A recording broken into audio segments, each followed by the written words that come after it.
দুপুর 12:15টার সময় সিলেট কোম্পানিগঞ্জ সড়কের উত্তর কাছ ইউনিয়ন অফিসের সামনে পুলিশ এবং সেনাবাহিনী সহ যৌথ বাহিনী চেকপোস্ট ডিউটি করে।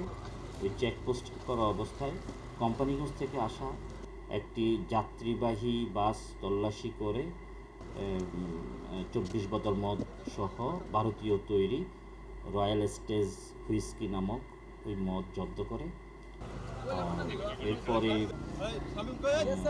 আরও যাত্রীবাহী বাস তল্লাশি করে 240 ক্যান জনসন বেবি লোশন ভারতীয় তৈরি আমরা জব্দ করি।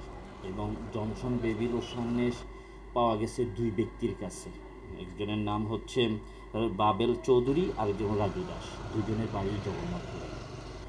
আর মদ যে পাওয়া গেছে ভারতীয়, সেটি তার নাম হচ্ছে টিটন কাল, এটি কোতোয়ালি এলাকার মির্জা জাঙ্গাল এলাকার তার বাড়ি।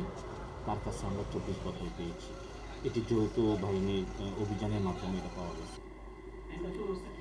এদের এই যে মালামাল পাওয়া গেছে এগুলো আমরা বিধি মোতাবেক জব্দ করব এবং আসামিদের বিরুদ্ধে মামলা রুজুর প্রক্রিয়া অব্যাহত আছে। রুজু শেষে আগামীকাল আমরা বিজ্ঞ আদালতে প্রেরণ করব।